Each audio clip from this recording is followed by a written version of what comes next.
Jadi kami mengambil teori utilitarianisme yang menekankan bahwa tindakan itu dinilai etis atau bermoral jika memberikan manfaat terbesar bagi mayoritas.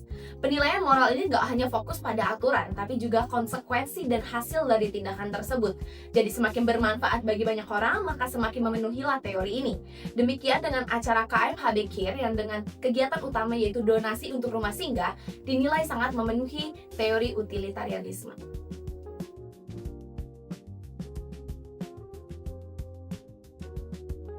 Untuk contoh nyata yang kita ambil dari teori utilitarianisme, yang pertama ada penanganan krisis kesehatan masyarakat, yaitu seperti biasanya pemerintah ini menutupi rincian spesifik gitu dari identitas pasien yang terinfeksi, dan juga menyensor hoax tentang obat yang belum teruji dan juga untuk menghindari bahaya dari keracunan massal.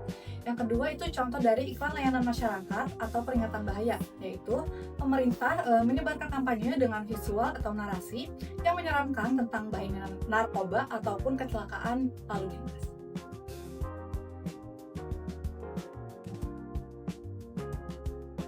Saya belajar bahwa komunikasi yang baik sangat penting dalam kegiatan sosial.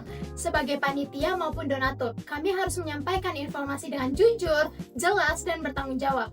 Etika komunikasi mengajarkan bahwa tujuan membantu sesama harus disertai dengan sikap menghormati penerima bantuan, bukan sekadar menunjukkan bahwa kita sedang berbuat baik. Saya menyadari bahwa komunikasi yang etis dapat membangun kepercayaan dan menjaga martabat semua pihak yang terlibat.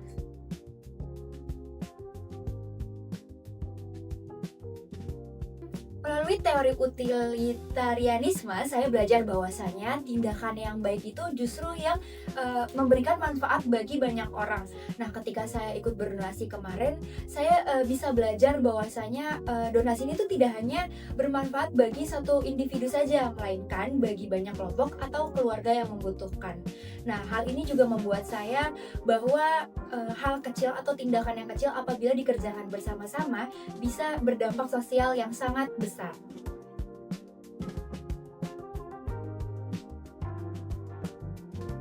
Ya, kegiatan ini mengubah cara pandang saya terhadap kepedulian sosial. Saya menjadi lebih sadar bahwa membantu orang lain tidak harus menunggu memiliki jumlah yang banyak. Saya juga mulai mempertanyakan apakah selama ini saya sudah cukup peduli terhadap lingkungan sekitar.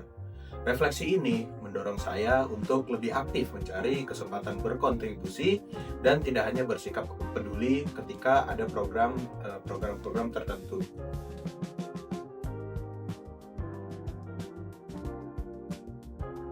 Melalui kegiatan KMHB Care, saya tidak hanya belajar tentang pentingnya berbagi, tapi juga belajar untuk memahami makna kepedulian dari sudut pandang etika komunikasi dan juga teori utilitarianisme.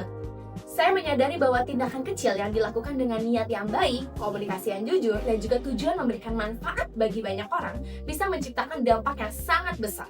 Pengalaman ini menjadi pengingat bagi saya untuk terus menumbuhkan empati dan menjadikan kepedulian sosial sebagai bagian dari kehidupan sehari-hari.